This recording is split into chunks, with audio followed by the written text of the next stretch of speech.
العالمین والصلاة والسلام على سید المرسلین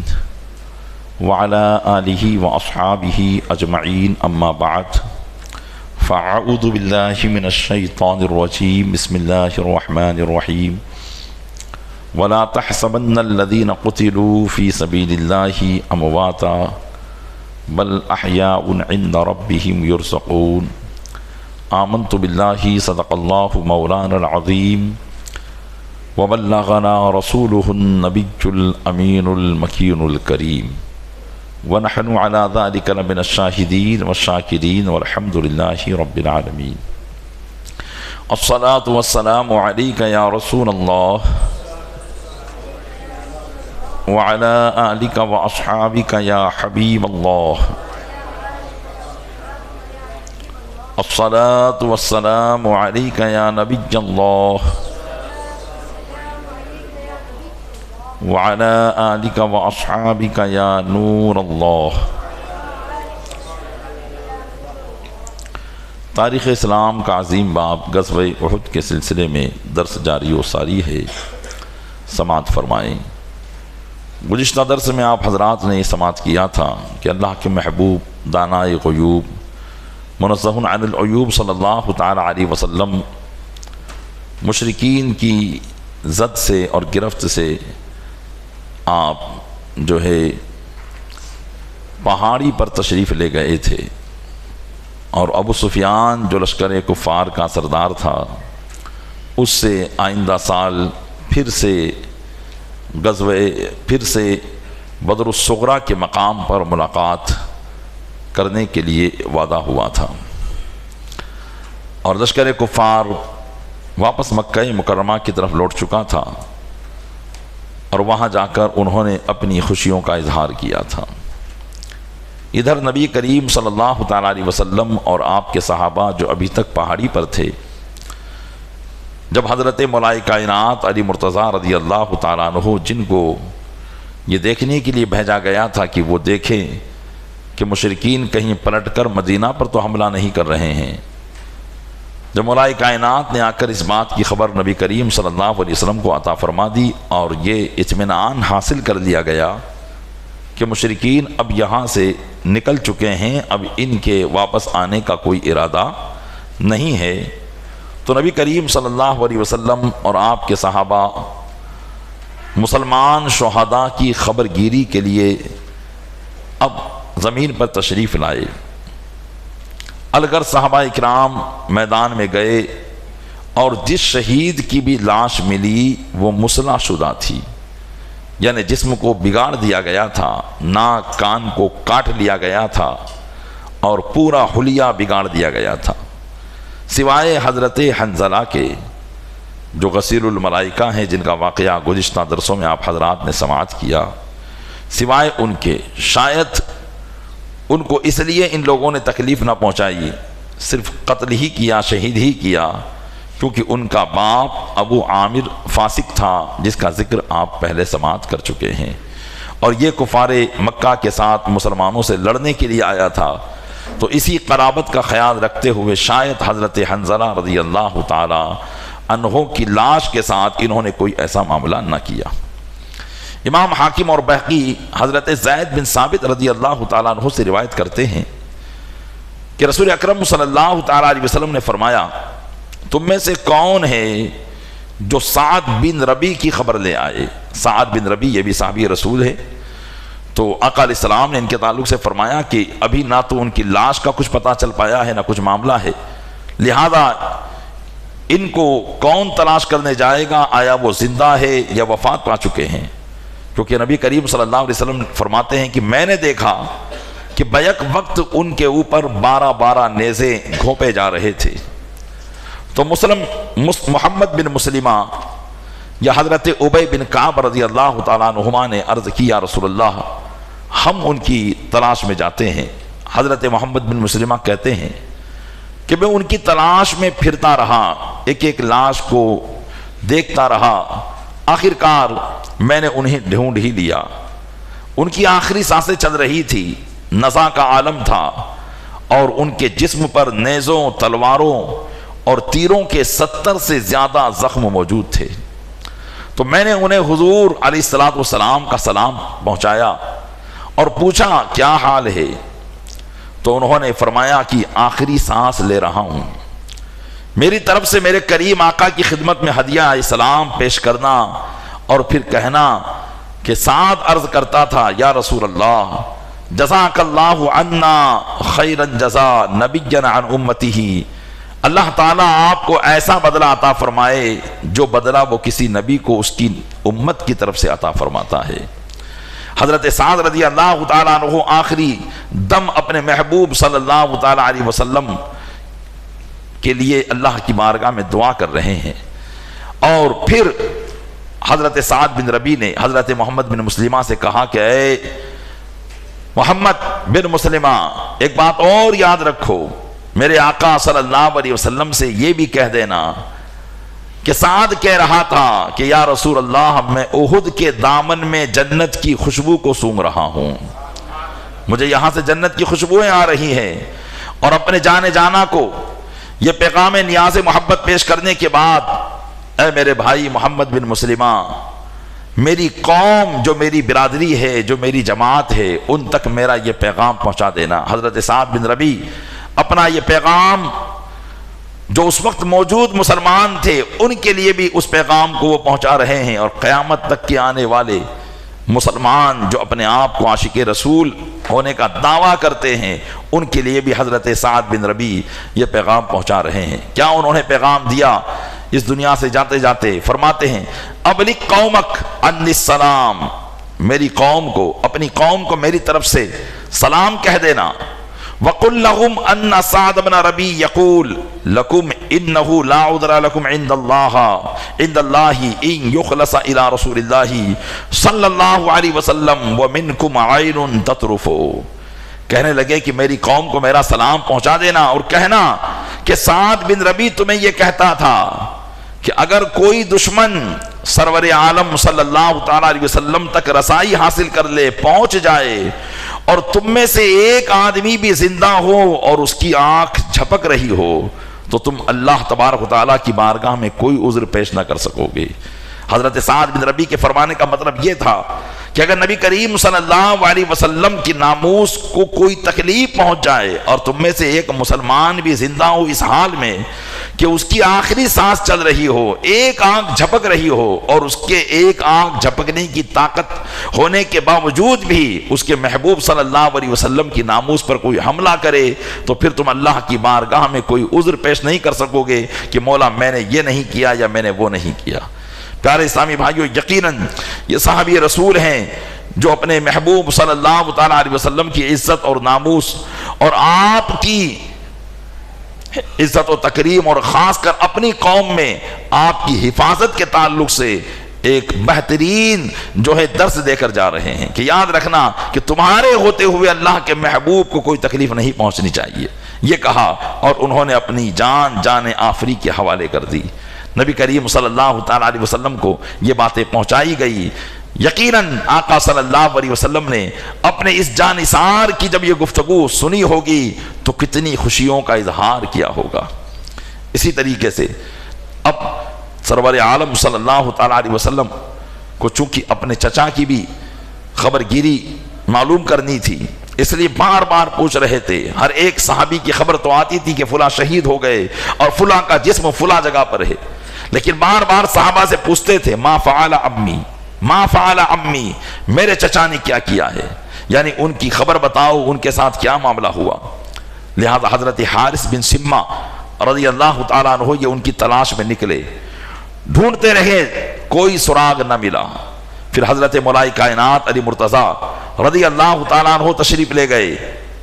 تلاش بسیار کے بعد انہوں نے میدان کے بیچ کے حصے میں حضرت امیر حمزہ رضی اللہ تعالیٰ عنہ کا جسد اطہر اس حال میں پایا کہ پورا جسم مبارک خون میں لت پت تھا اور جسم چرا ہوا تھا، اور اس میں سے دل، گردے اور کان، ناک سب کو کاٹ لیا گیا تھا۔ چنانچہ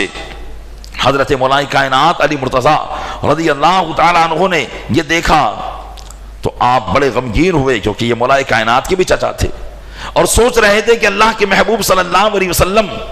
تک یہ بات میں کیسے پہنچاؤں۔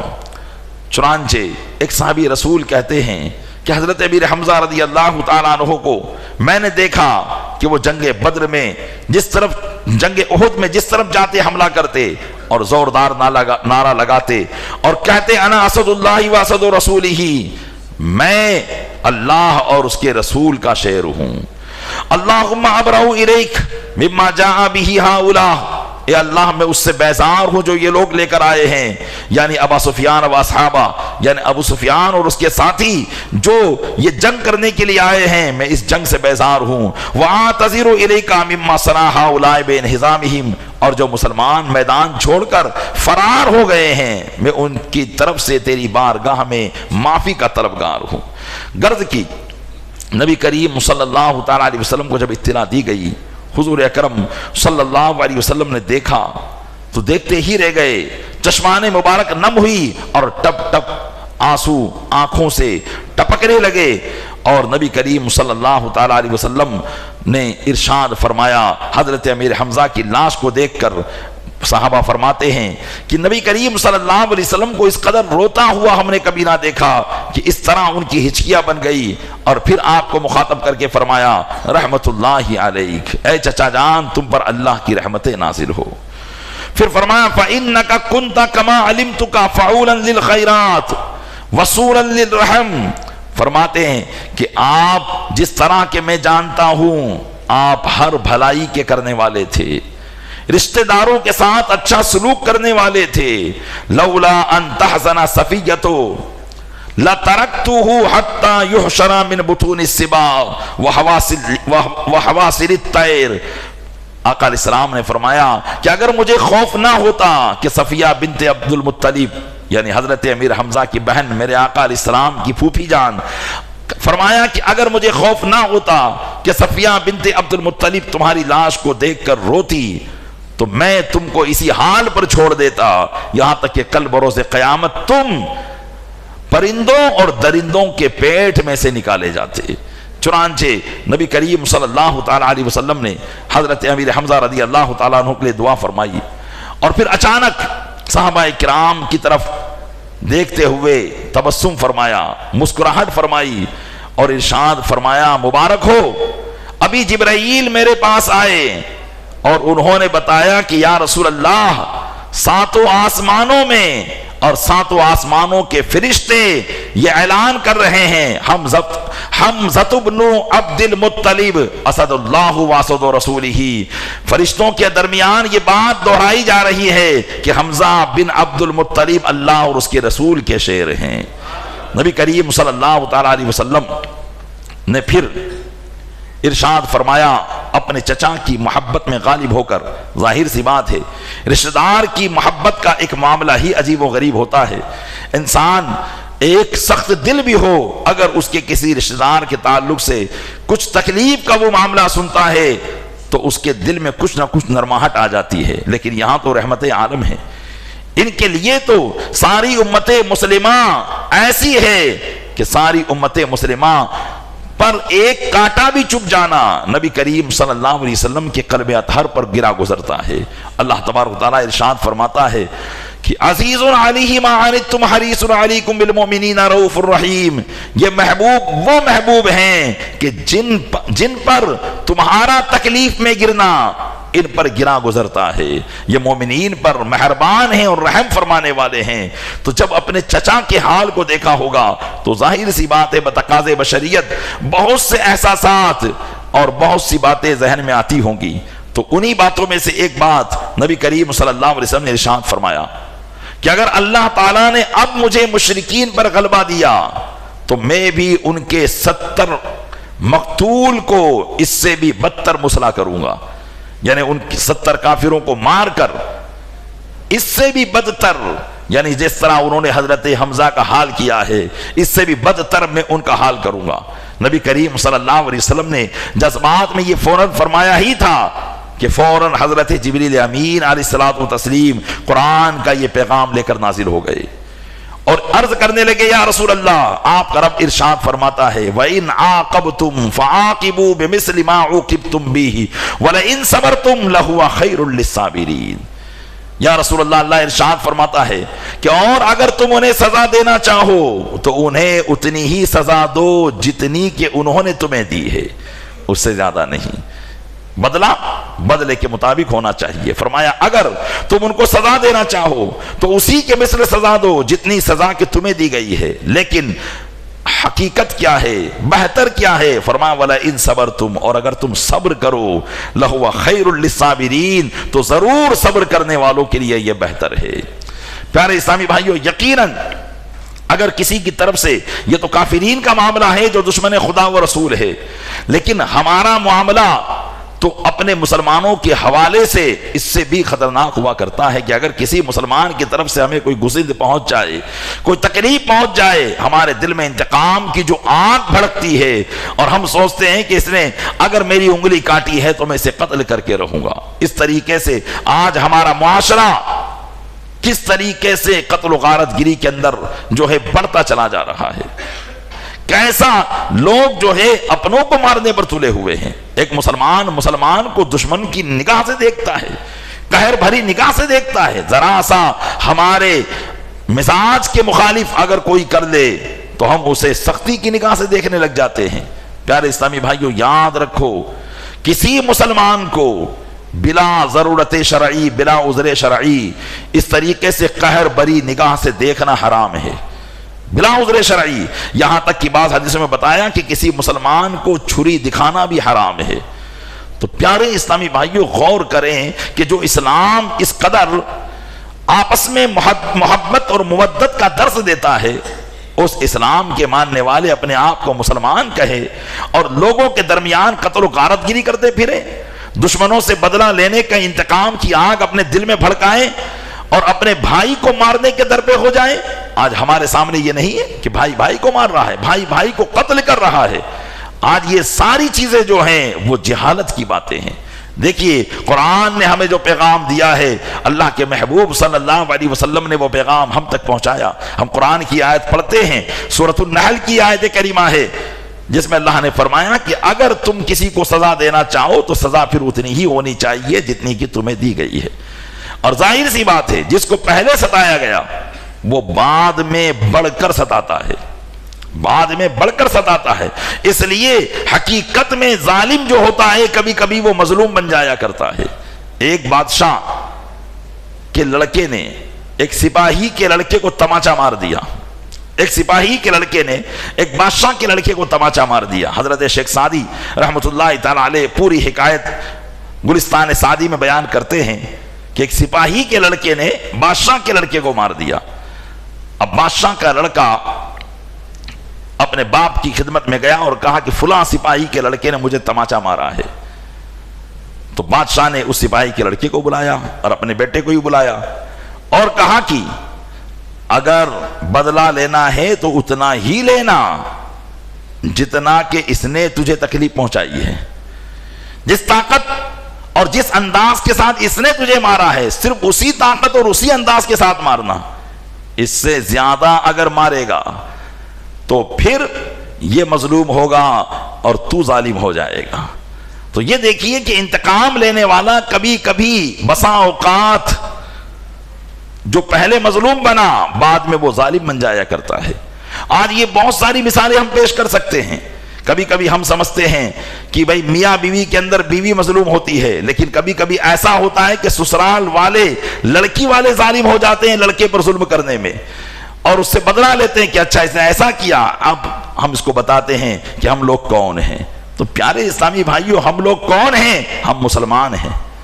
ہم مسلمان ہیں، اور مسلمان کا شعار اور اخلاق بتایا جا رہا ہے وَإِنْ عَاقَبْتُمْ فَعَاقِبُوا بِمِثْلِ مَا عُوقِبْتُمْ بِهِ۔ اور اگر تم کسی کو سزا دینا چاہو، اور سزا کب ہوتی ہے؟ سزا کہتے ہی اس کو ہے جو کسی جرم کی پاداش میں ہو،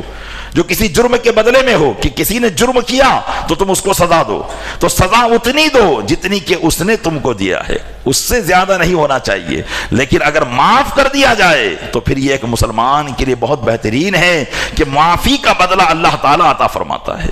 تو دنیا میں بھی اس کے لیے آسانی ہے اور پھر آخرت میں اس کا بدلہ خود اللہ تبارک و تعالیٰ عطا فرمائے گا۔ تو کتنے فائدے ہم کو ملے، اور انتقام لینے میں بسا اوقات ظلم ہماری طرف سے ہو جایا کرتا ہے۔ اللہ تعالیٰ ہمیں اپنے قرآن اور اپنے اسلام کے احکام پر عمل کرنے کی توفیق عطا فرمائے۔ نبی کریم صلی اللہ تعالیٰ علیہ وسلم نے فوراً اپنا اس ارادے کو چینج کر دیا۔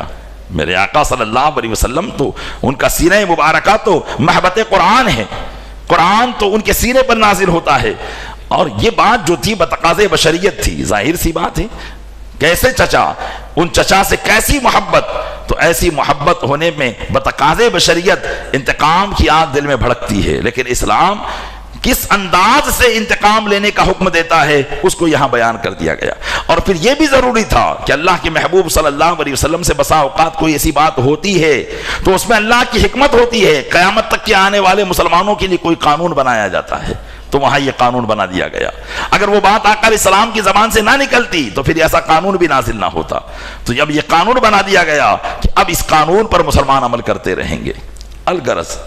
نبی کریم صلی اللہ تعالیٰ علیہ وسلم اپنے چچا کی لاش مبارک ہی پر ابھی کھڑے تھے کہ ان کی بہن یعنی نبی کریم صلی اللہ علیہ وسلم کی پھوپھی اور حضرت امیر حمزہ کی سگی بہن حضرت صفیہ بنت عبد المطلب رضی اللہ تعالیٰ عنہ، جب انہیں خبر ملی کہ ان کے بھائی حضرت امیر حمزہ شہید کر دیے گئے ہیں تو مدینہ منورہ سے، بلکہ میدان جنگ ہی میں تھی، وہاں سے دوڑتے ہوئے اس جگہ پر پہنچی۔ حضور صلی اللہ علیہ وسلم نے جب ان کو دور سے آتے ہوئے دیکھا تو پہچان لیا کہ یہ پھوپھی جان آ رہی ہے۔ فوراً ان کے صاحبزادے جو حضرت زبیر بن عوام تھے، یہ حضرت صفیہ کے بیٹے تھے، چنانچہ ان سے فرمایا کہ جاؤ اور اپنی ماں کو آنے سے منع کر دو کہ کہیں وہ اپنے بھائی کی کٹی پٹی لاش کو دیکھ کر اپنا دماغی توازن نہ کھو بیٹھے، کہ ظاہر سی بات ہے ایسی حالت اور دماغی توازن انسان کا تھوڑی سی دیر میں گڑبڑ ہو جاتا ہے۔ چنانچہ حضرت زبیر تعمیر حکم کے لیے آگے بڑھے اور اپنی والدہ کے قریب گئے تاکہ ان کو روکے، لیکن جیسے ہی آپ پہنچے ان کی والدہ نے گرج کر حضرت زبیر کے سینے پر ایک گھوسا مار دیا اور کہا میرے سامنے سے ہٹ جاؤ۔ انہوں نے کہا کہ امی جان، آقا علیہ السلام کا یہ حکم ہے، انہوں نے یہ حکم دیا ہے کہ آپ یہاں قریب نہ آئیں۔ تو انہوں نے کہا، جو انہوں نے کہا ہے واقعی آج ہماری مائیں اور بہنیں ان کے اس جواب کو یاد رکھیں کہ اللہ عز و جل کی راہ میں پہنچنے والی تکلیف پر ایک اسلامی خاتون کا کیا شیوا ہوتا ہے۔ تو وہ بولی کہ مجھے علم ہے کہ میرے بھائی کا مسئلہ کیا گیا ہے۔ کیا تم یہ جانتے ہو کہ مجھے معلوم نہیں ہے؟ مجھے معلوم ہے کہ ان کی لاش کو بگاڑ دیا گیا ہے، ان کی لاش کا مسئلہ کیا گیا ہے، لیکن یہ سب کچھ اللہ کی راہ میں ہوا ہے، لہذا لَأَصْبِرَنَّ وَأَحْتَسِبَنَّ انشاءاللہ، میں صبر کروں گی اور اللہ نے چاہا تو اللہ ہی سے میں اس کا اجر مانگوں گی۔ چنانچہ حضرت صفیہ رضی اللہ تعالیٰ عنہ کی جب یہ بات نبی کریم صلی اللہ علیہ وسلم تک پہنچی، آقا علیہ السلام نے فرمایا کہ اب ان کو آنے دو۔ حضرت صفیہ رضی اللہ تعالیٰ عنہ آئی، صبر و استقامت کی پیکر یہ خاتون، استقامت سے کہ پہاڑ کی طرح اگر کوئی اور عورت ہوتی تو دیکھ کر اس کا دل پاش پاش ہو جاتا۔ جیسے ہی آئی قریب انا للہ پڑھا اور ان کے لیے مغفرت کی دعائیں مانگی۔ حضرت صفیہ کا بے مثل صبر دیکھ کر، چونکہ حضرت صفیہ بالکل کھڑی رہی اور ان کی آنکھوں سے آنکھ کا قطرہ نہ نکلا۔ کبھی بسا اوقات یہ بھی ہوتا ہے کہ آدمی کو غم کی وجہ سے فوراً رونا ہوتا ہے، اگر وہ نہ روئے تب بھی اس کا دماغی توازن ختم ہو سکتا ہے۔ تو میرے آقا صلی اللہ علیہ وسلم کو اندیشہ ہوا کہ کہیں ان کا نہ رونا ان کے دماغ پر اثر نہ کر جائے، اس لیے اپنا دست مبارک حضرت صفیہ کے سینے پر پھیرا، تو ویسے ہی ان کی آنکھوں سے آنسو جاری ہو گئے اور وہ رونے لگی۔ چنانچہ حضرت صفیہ اپنے بھائی کے لیے 2 کفن کی چادریں لائی تھی۔ نبی کریم صلی اللہ علیہ وسلم نے ایک چادر میں حضرت امیر حمزہ کو جو ہے کفنایا اور دوسری چادر میں حضرت ایک اور صحابی جو ہے انہی کے قریب میں لیٹے ہوئے تھے، ان کو بھی جو ہے اس دوسری چادر کے اندر کفنا دیا گیا۔ الغرض پیارے اسلامی بھائیوں، غور کریں کس قدر یہ اہل اسلام تھے جنہوں نے اسلام کو بڑھاوا دینے کے لیے، پھیلانے کے لیے، آج جو اسلام کی وجہ سے ہمیں نعمتیں ملی، اللہ تبارک و تعالیٰ کا نام ملا، اس کے محبوب کی سچی محبت ملی، اور آج جو ہم دنیا کے اندر اس قدر فلاح و بہبودی کے ساتھ زندگی گزار رہے ہیں، آپ غور کریں کہ ان صحابہ کرام علیہم الرضوان نے، میرے آقا صلی اللہ تعالیٰ علیہ وسلم کے ان جانثاروں نے کس طریقے سے اپنے خون سے اسلام کے شجر کو سینچا ہے، کس طریقے سے اس شجر کو، اس درخت کو ہرا بھرا کیا ہے۔ ہم اس کی قدر نہیں جان سکتے اور نہ ہی اس کی قدر ادا کر سکتے ہیں، تو کم سے کم وہ اسلام جس کو بچانے کے لیے اور جس کو آگے پہنچانے کے لیے انہوں نے اپنی جانیں تک دے دی، کم سے کم ہم اس کے احکام پر عمل کرنے والے بن جائیں۔ اللہ تعالیٰ اپنے محبوب صلی اللہ علیہ وسلم کے صدقے میں ہمیں صحیح معنوں میں شریعت محمد صلی اللہ علیہ وسلم پر چلنے کی توفیق عطا فرمائے۔ آمین بجاہ النبی الامین صلی اللہ تعالیٰ علیہ وآلہ وصحبہ تسلیم۔ درود پاک پڑھ دیں۔ اللہم صلی علی سیدنا شفیعنا نبینا و مولانا محمد مادر الجود والکرم علیہ بارک وسلم۔ صلاۃ و سلام علیک یا رسول اللہ۔ کسی کو کوئی سوال کرنا ہے تو کر لیں جی۔